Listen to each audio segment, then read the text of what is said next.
Hello, everyone, and welcome back to another episode. My name is Hans, I'm Edward. and we are your hosts for now and forevermore. In today's episode, we are going to be discussing the differences between virtual and physical events, and whether or not there is still a place for physical events in what is predominantly a digital-first world. Now, naturally, this discussion has come about because of the recent pandemic, something we all wish we could forget, but unfortunately it has become a way of life now. However, there is some positivity that did come out of it, and that is how it spearheaded a digital-first nature for events, entertainment, and even working environments. Surely many of you out there are currently working from home, at least we hope. Granted, certain companies are pushing for people to return back to the offices, but that will form part of today's discussion on whether or not, that kind of a thing really is necessary in a digital first world. And then therefore, if working at your office is no longer necessary, then is it also necessary to attend an event as a physical person? When it That's a could all mouthful. just be digital. Yeah. So this is going to be the crux of today's episode. And if this is something that interests you, we do hope you will continue listening and join us for the entirety of what will no doubt be, at least to us, entertaining. Yeah. Alrighty. So over the last couple of years, we've seen a fundamental shift in the way entertainment and working environments are handling employees and guests and visitors. We'll initially start this off from a tech and video games perspective, whereby in 2020 and 2021, we saw one of the world's biggest video games expos go completely online, and that is the Entertainment Electronic Exposition, better known as E3, an event I have been lucky enough to attend several times in the past, and that is why I feel I can talk about it today in terms of the differences between would it still be worthwhile having a physical event versus one that is all digital? In addition to that, we're going to be speaking about, as I mentioned before, working from home and whether that is again something that companies should be doing for employees or whether or not it is even necessary, among a variety of other things that we will speak about, which will all be interrelated, including, how we've previously spoken about how, or rather given our opinions on entertainment in terms of cinema, and whether or not going to the cinema is even worth it anymore. That was a pretty decent episode. If anyone's interested in that, by all means, go back and look back at our Gettle archive. For now, though, Ed, let's get straight into it. And as I mentioned, E3, it became purely digital in 2020, 2021, and seemingly died. Pretty much. At the same time. So now, I suppose that's another a part of the conversation as well is not all events can make the transition, obviously, right? But many of them, in my personal opinion, I think Edward shares his opinion as well, can. Now, in terms of E3, what is interesting about it is how it's always been a physical event. And for years and years and years and years, that's just how it was. It was an event where developers and media and public, could all come together and see the latest in the video games industry with hands-on demos of video games, sometimes even hardware, as well as having the opportunity to speak to developers directly. Now, in the time since E3 has no longer become a physical event and has become purely digital, some of that has unfortunately fallen by the wayside. So perhaps the best change, in my personal opinion, is access to information has actually increased via an all-digital E3 event. And by this I mean, previously E3 was very much restricted to members of the press, with certain days open to members of the public. But having access to developers and people who write music, etc., everyone behind the creation of video games was still restricted purely to media access for obvious reasons, because it really wasn't the place for public to speak to developers and things directly. It's more the channel is you find out via media, because that's the media's job, to go into Yeah. developers, ask relevant questions, and then report on it. Now, with the move from physical to digital, a little bit of that personal nature sort of falls away. Because now you can't go into a room with a variety of like-minded individuals and all share similar opinions or speak about things after you've watched like a presentation and so on and so forth.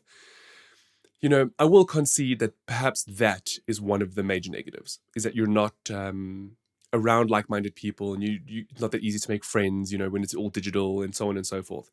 However, a positive of the digital aspect is how it's opened up so much more to even the general public. So where Mm. before, if you attended E3, you'd watch an exclusive video of a game or something, only media would have access to that. Because of the inability for so many people to travel, including the media, a lot of that kind of information has been made more public, which, personally speaking, I prefer. It's much nicer to have that candor, that to allow people who aren't part of the media to still feel like they're a part of something else, or they're getting insider access, or whatever the case Yeah. is. Now, with that benefit, I suppose the other negative would be how there is some difficulty in terms of getting information from the developers now. So where E3 as a physical event means that you can schedule appointments, because that's how it would work. If you were a member of the media, you can schedule an interview at a certain time on a certain date, and you'd go through and you would meet with the people, talk with them, so on and so forth. I suppose now that that's gone, what I've seen happen is now there's very much generic answering to certain questions. So don't get me wrong, interviews and things are still available, but they're fewer than they were before, and they're often reserved for much bigger outlets, purely because a physical event has a limit. So there's going to be 300 members of the press, so you need to make yourself available for at least 50 to 100 sessions within the week that E3 is going for. But without an actual event, there are no time slots. So you're permanently available, which means you could get hundreds and thousands of emails from media from all over the world, even those who potentially would never have traveled to the event to begin with, now requesting access. Okay. So that's how I view it. It's a bit of a give and a take, I suppose. What I will say, however, something that I do not miss, is how tiring E3 can be. Now, and I mean from a physical perspective, the LA Convention Center is absolutely massive. And I remember the several times that I went, I ended up walking tens of kilometers in that week, just up and down, different locations, visiting, different booths.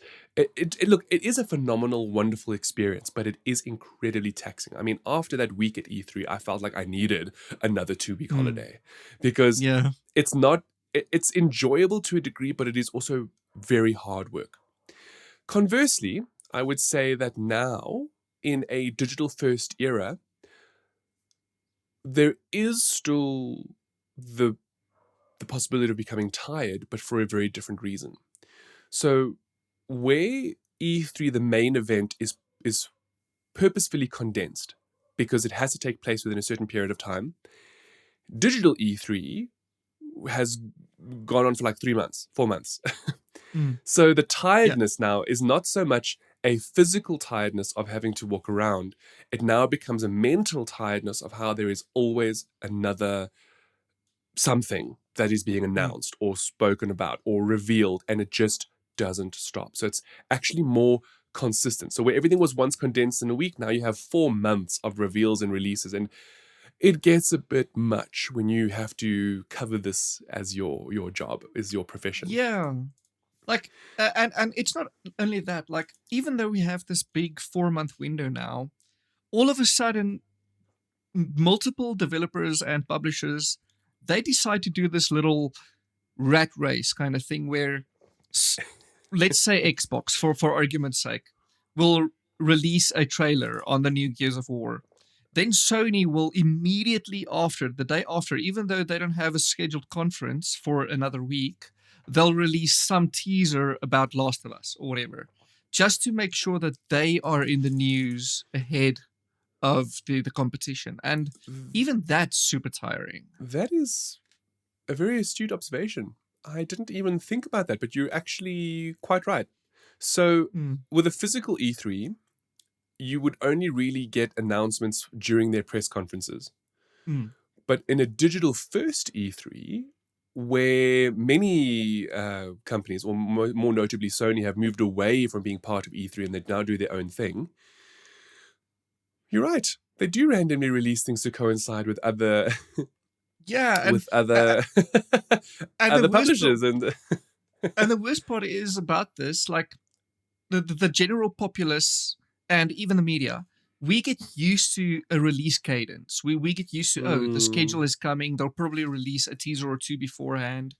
But then suddenly this coincidental announcements happen, and it's exhausting in a way that it's unpredictable, and then it causes false news to start circulating. Oh, they might announce this because they've already announced this, so this is out of the Mm. way, so let's talk about this game that's coming in 5 years time, and that might happen now, and then it doesn't happen, and it causes disappointment.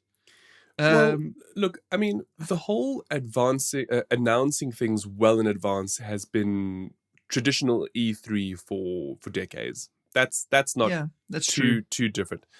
Perhaps what you are saying, however, and that I do understand, and what you maybe mean, is where things are being announced via PlayStation Showcase or a Nintendo Direct or the Xbox Stream, and then the very next day or a day later, one of the competitors is now releasing something else to combat the hype that has been built up off of whatever digital event that they've now had, which is very Mm, different to in the past where it was all one event, one event, one event.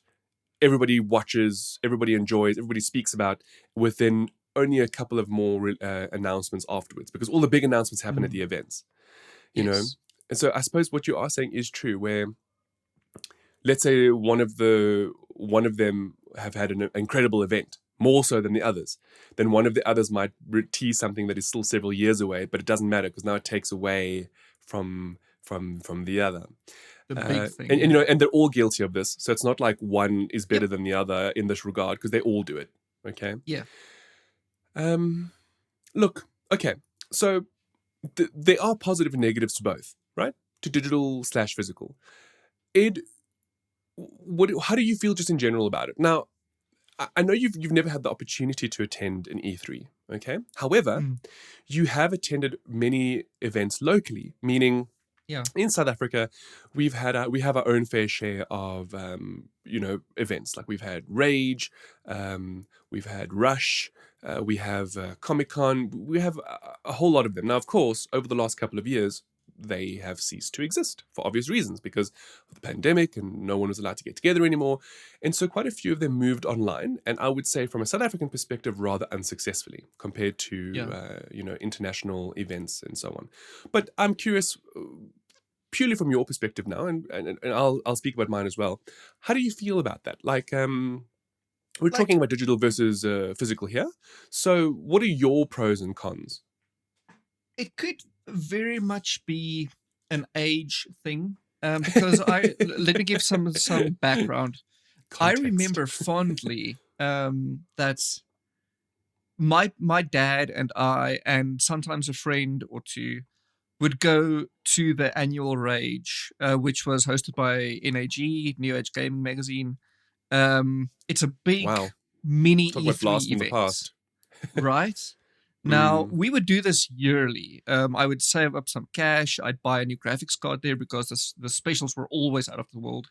Um, Actually, my old graphics card just before this one came from there. It just shows you how much I Mm. upgrade my rigs.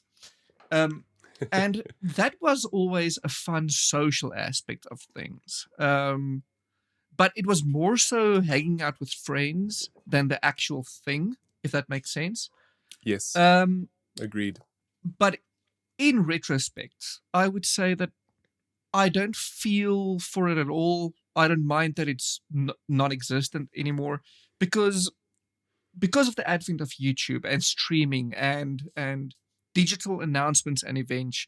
I feel that I can be more immersed in the whole thing because it's more accessible. I don't need to stay glued to the screen or to the event um, at the event at hand. I just Mm. feel like it's virtual events, that is to say, streamed announcements, is just the way to go because You bring up I, some very good points. And what is interesting now is mm, what you've spoken about now has all of a sudden brought up feelings that I forgot I had. What I mm, mean by that is, I was also a big fan of Rage for a mm, long period of time. Actually, long before it was even called Rage. It used to be called, if memory serves, it was just the Computer Expo. It used to the happen computer, once a yes. year. My dad who's always loved technology and computers, would always take me, and I still Mhm. remember going in like the Voodoo 3DFX cards and Pentium 2. I am that old, okay? So um, it's got a very soft spot for me, Mm. but that was also a different era. So when I Yeah. think about that, that was a time, or rather, up until even maybe my early 20s, which was only like a decade ago, I suppose, um, it was still worth going to a physical event because the YouTube scene wasn't really there yet. A lot Exactly. of information online would always happen at physical events first and then trickle out months, weeks later in magazines because people still Yep. weren't looking online for information, right? Mhm. Fast forward a decade, and we do absolutely live in a very digital first world that is very wholly different to the previous one. Where once upon a time one would look to a newspaper or a magazine for information, now you simply do a quick Google search. Actually, you don't even have to do that because chances are, whatever social feed you subscribe to, whether it's Instagram, TikTok, Twitter, Facebook, the information will already be there before you even can think about searching for said information. All right. Yeah. So where we live now, everything's at our fingertips. Information is Yeah. all there. And what I've realized now with what you were talking about is how my enjoyment of the events, as information became so much more readily available to me, Just dropped. So yeah. the easier it was for me to find information, the lower the worse the events came off to me. Because Mm. now I was attending an event where I already knew everything that was about to be revealed or announced. Yep. Now, perhaps this is not exactly the same for something like E3, because South Africa, it was always a little bit not behind schedule, but just the way that the world works and the markets work. Our event was always later in the year, so therefore all announcements and things were probably already out or available. Mm. Um, but even from like hardware perspectives, it was always just an odd time to have this huge event where it was either a way after an announcement or way before, so you couldn't even take Yep. advantage of it for something new, or whatever the case is, right? But I do feel there is a correlation there because even with a big event like E3, there are leaks that always occur. And I've seen many times in the past how lots of things would leak before E3 would come out. Sometimes it would be hardware specs, other times it would be announcements. And generally speaking, sure, some of the event would still have one or two bangers that nobody knew about. But overall, given the digital first information world we live in today, it becomes very difficult to keep things secret. Even, for example, take Apple events, right? I'm a big fan of Apple products. I'm basically a Mac Apple user. I thoroughly enjoy the ecosystem. Now, I always tune into Apple events, and even then, you can find almost all the information that's about to be presented in an Apple event via a leaker somewhere. Now, Yeah. that's maybe a different discussion, the whole leaking of information thing, but more along, basically, what I'm getting at is how, um, you know, having that, the information there all the time means that it's not necessary to go to a physical event. And then that, I think, Edward, brings us to the whole point of meetings that could have been emails, which also then relates Yes. to to physical events that could have been YouTube videos. The funny thing about the meeting email thing is that this goes back way. This isn't even Yeah. an advent of the digital age thing. It's just Yes. it's just a constant struggle. But I do feel that with things going virtual and with streaming and the digital age becoming basically life, I do feel that many, many, many events, especially smaller product announcements, You know what? and It's not even the smallest stuff anymore. So this is now me speaking personally, Mm, and Edward as well, right? Whether it's a South African local event or mm, it's a big international event, okay?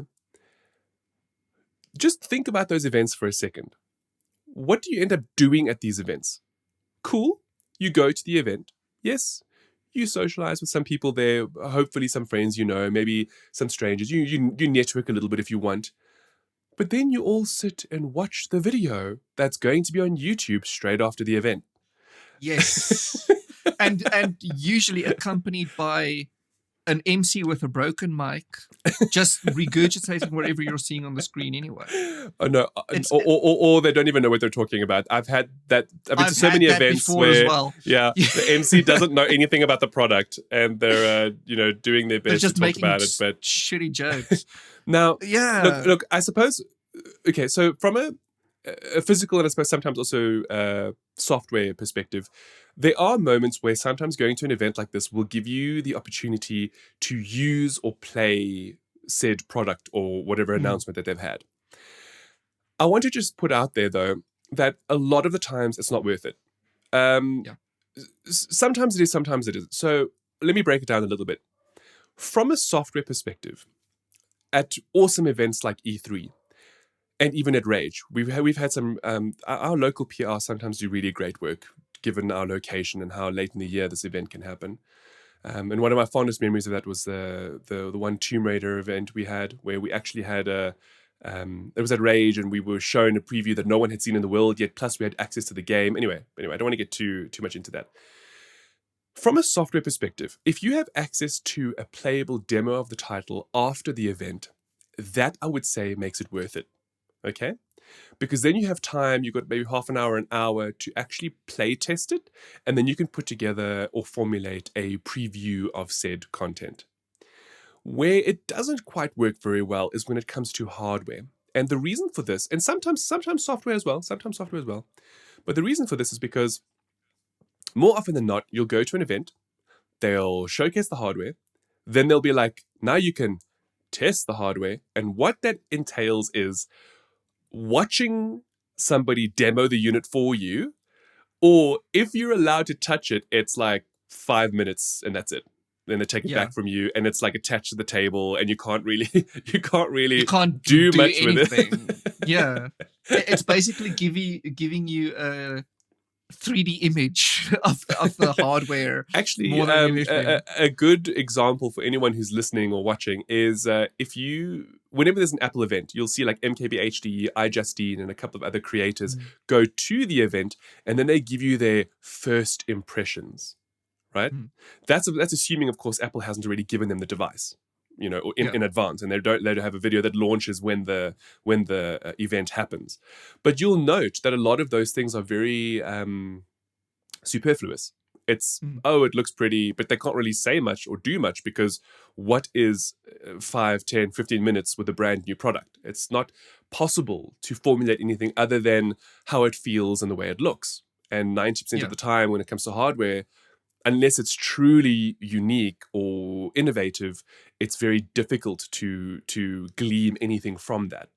It's basically just a nice way of being like, oh, I was first, Basically, actually, I guarantee you, if they do a notchless phone this year with a punch out, you'll get every single Apple creator on YouTube will go on their first impressions. They'll be like, oh, look at the notch. It looks so good. And that's going to be a direct quote from at least 5 different channels. I guarantee you now. Actually, something else as well, just to put out there, which maybe some members of the public don't know, is that there are also circumstances where you are told what you can and cannot say. Yes. So you might look at a product, you might feel the product, and you might start formulating things you want to talk about it. But then you'll have the PR rep tell you, okay, well, you can look at this, but note it's a prototype model, so you can't talk about this and this and this because that might be different on a production model. Yeah. And if you do talk about it, you have to then specify that this is not a production model. Just as an example, okay? It doesn't happen all the time, but it's one of those things. And that always happens for games. No matter when you're playing a demo of a title, it is always work in progress, and you are told that explicitly, and that you will encounter bugs and issues and so on and so forth, and that your preview should not be based on that. Now, oh yes? On the topic of games and live previews at events, even then, and I think this is more of a local issue, local being we've got stuff that's older than the international news cycle. Like I distinctly remember playing Spider-Man. Now Spider-Man 2018 at, I think it was Rage, or was it Comic-Con? I don't remember. I think it was Comic-Con, because they had I remember there being a big stand with the New York. Yeah. Yes. It was the first Comic-Con. And the thing is, it was huge and it was nice to be able to play the game. But even then, we were specifically told that this build was an older build than what we've already seen on YouTube already. Yeah. Just the previous week. Yeah. And I remember being so disappointed by that. But that's the nature of it, though, because you see, so for those who may not know, in the world of video games, specifically when it comes to code, a lot of the times code that gets pre-approved for previews and testing and for the public is weeks, if not months old. To the latest code. Sometimes there are other moments where it can be up to the minute code, but the thing is getting that code approved first of all and then distributed is a fairly lengthy process. And when you have to deal with tens of machines that all have to have the same builds on them and so on and so forth, it becomes difficult. So that's why there's often the delay. Also, I do recall as well, again, I think it was a Tomb Raider thing, where they physically shipped the hard drive with the game on it remember it was in like a safe or whatever, because it was the only source code, there was the only copy that they had for events like this, and they had to physically like import it. It's just the most incredible stories, honestly.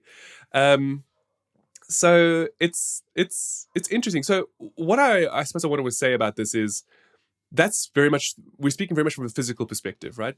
And why I feel, or why I'm actually in favor of digital. Yeah. Now, don't get me wrong. The networking thing is great.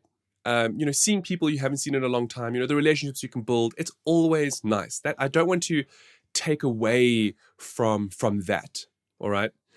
But I also really feel that having digital first events means it is so much more accessible to people who wouldn't be able to get these previews or these opportunities.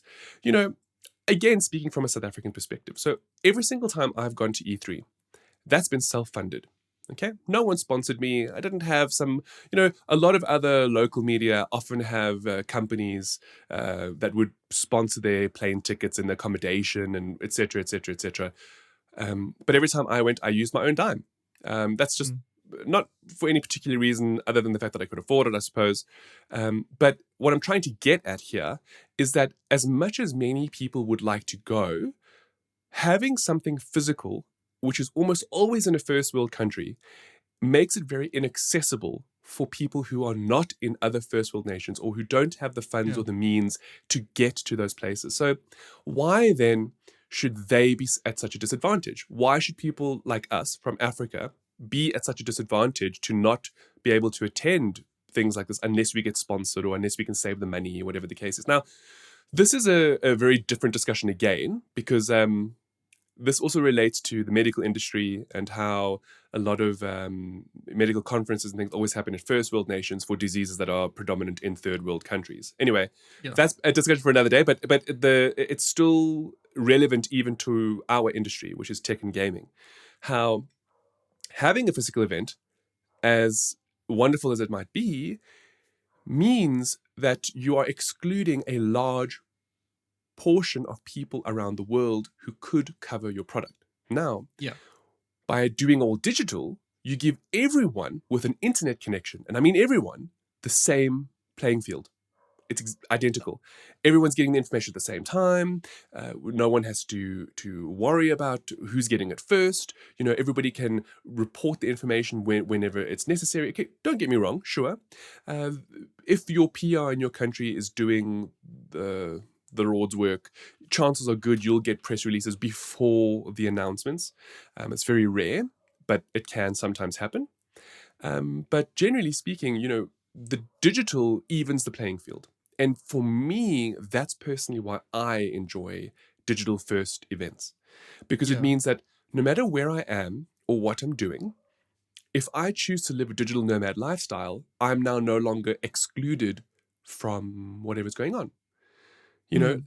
A great example now is I'm going to be traveling soon. So I'll be out of the country. And for the last 2 years, we've enjoyed digital first events from a lot of local companies. Unfortunately, a lot of companies are now moving towards physical events again. Now, in my circumstance, it's a bit of a unique situation because I've split where I've been living recently, so I haven't always been in one location, and now I'm traveling again for other reasons which I don't want to disclose in the podcast just yet. And so, now that everything is physical again, I am now being excluded. And this is not a oh poor me situation. It's just we've enjoyed digital first for 2 years. It's very unusual now to once again go back to a physical event where you're just going to sit and watch a video that you could have just streamed on Zoom in the first place. You see, to that point, I need to give credit where credit's due, and this is to Activision Blizzard. As much of a cancer as that company is, and I'm sorry I'm that crass, but I do feel that way. They've always with had the their current Blizzard with Bobby Con. Kotick, right? Yes, they've always Yeah. had their BlizzardCon, and as well as I forgot the company name, but the company who made Warframe, their TennoCon is also it comes in both flavors, physical and virtual, and you can buy tickets for either or depending on how you're going to do it. And I feel going forward, why can't E3 do that? Why can't Rage do that? Well, know? not just E3. Why can't all events be like this? Yeah, like even look. Let's really put this into perspective, okay? We live. The current economic climate is poor for the world, not just South Africa, but the world. Petrol prices are increasing around the globe. Mm-hmm. Why should I have to get in my car, drive 45 minutes to an hour to a venue to watch a video that's going to later be on YouTube, to then not get hands-on with the product because it's probably not even there, to maybe speak to a PR rep who may or may not know what they're talking about, to then drive again 45 minutes to an hour back home.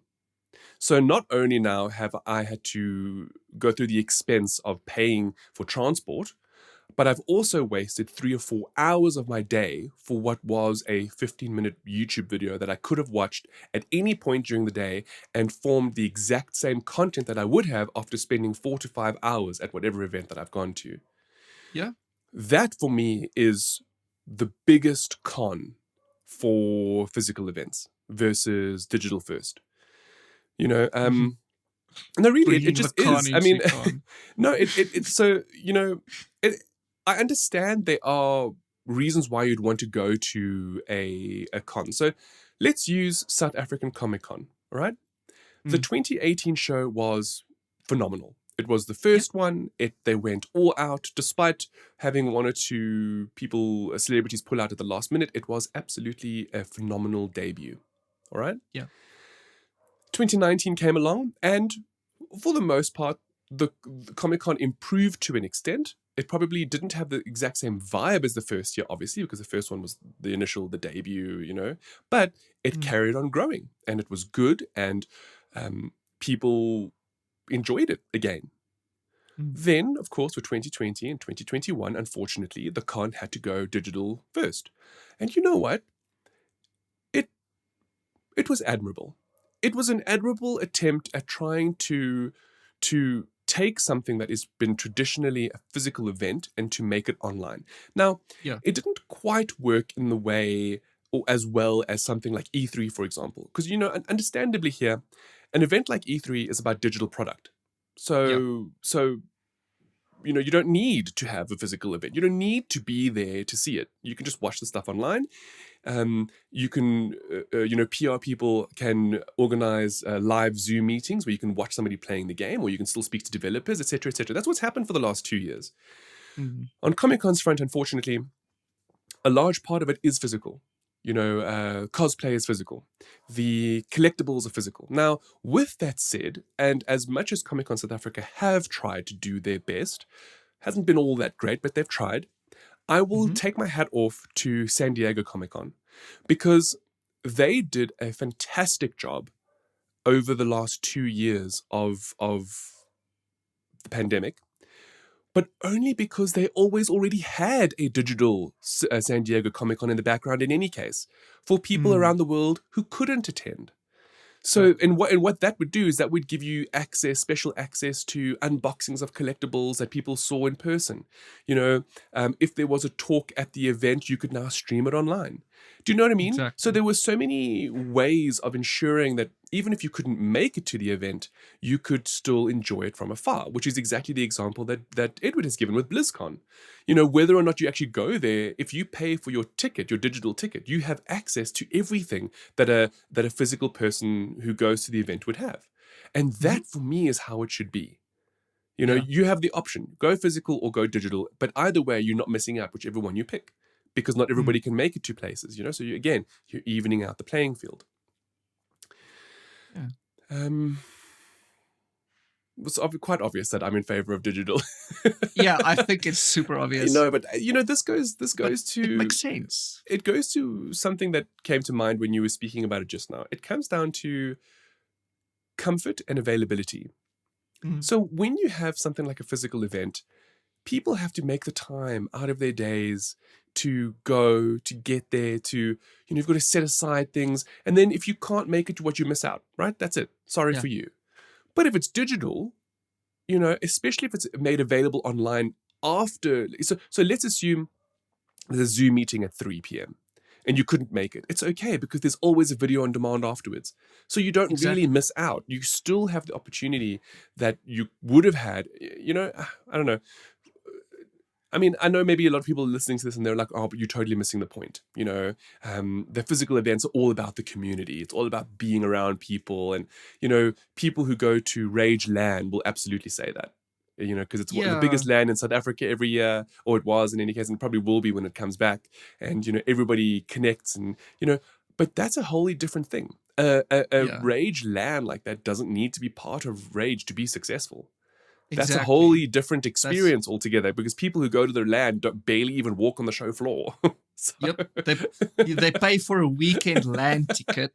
Yes. And then just pirate games and play COD all day. That sounds like the life to me. Okay. It would be Apex in my opinion, but same thing. Yeah. So I'd love to know what you all think.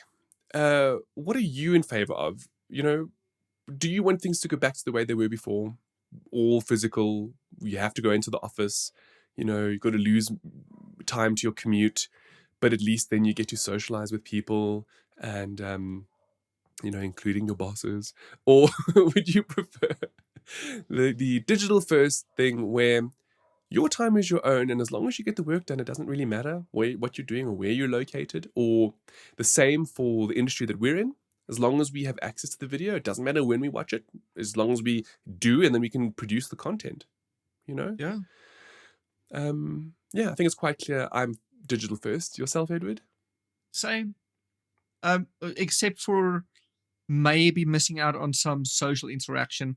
But even then, for me, it was always with friends, which I can do anyway. Look, so let me drop some hot tea about these social events. 90% of the time at these events, especially if you're part of the media, you will come into contact with people whom you know or have met along the way from other publications and so on and so forth. If you're so lucky, you'll become friends with these people. If not, they will merely remain acquaintances who, depending on how they feel, might still know you or not know you at the next event. That is call you friend online. That is the the crux of it. That is what it's Yeah. like. You know, your real friends are, well, you know who they are, right? Yeah. And if you are so lucky to make them in the industry you're in, then then you're all the better for it. But generally speaking, going to these events are very much a show of, oh, hey, I'm still part of the industry. I'm here. You know, I haven't been forgotten. I'm just here to show face. That's Yeah. sort of how it's become, to be honest with you, over the last couple of years. This was even before the pandemic. It kind of got to a point of where people were just, oh, you know, I'm still relevant. That's why I'm here. Which goodness knows we've even had to do, because we have a constant struggle fighting with public relations entities in South Africa. But that's a topic for another time. That's not a topic for today. For today, it's all about digital versus physical. And in that perspective, I'm very much digital first, despite the fact that I understand how having physical events has an allure to it. But I just feel from the perspective of allowing a playing field that is accessible to everyone, I firmly believe in digital first, with the option of physical for those who are able to make it. But there shouldn't be a difference between them. That's my personal opinion. Yeah. And that yourself, pretty much sums it up. You feel the same way? Exactly the same way. I mean,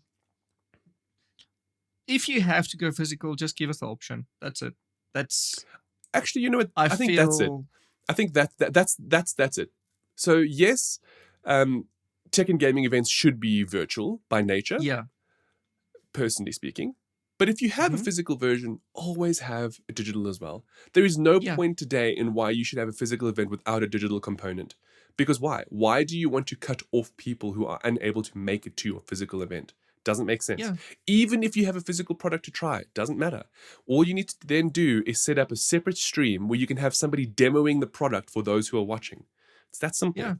Because chances are anyway that people who are there are going to have such minimal hands-on time with the goods anyway, that a simple demo is more than enough. And after all, that's what Tech YouTube does. That's what the MKBHD and iJustines of the world do. They give you their opinion of using the product for 5 minutes. So why can't somebody else just do that while I'm watching live? Exactly. Anyway. As always, we want to know, we want to know your opinion. Let us know, do you agree, do you disagree? What have been your favorite moments perhaps in the past of either digital or physical events?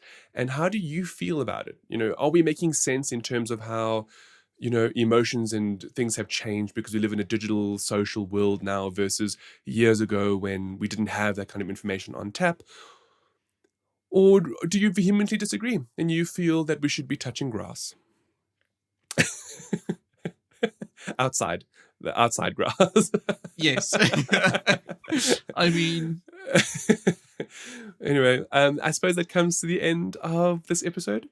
If you enjoyed, please do like, subscribe, and share. And Edward and I look forward to seeing you in the next episode. Ciao. Bye.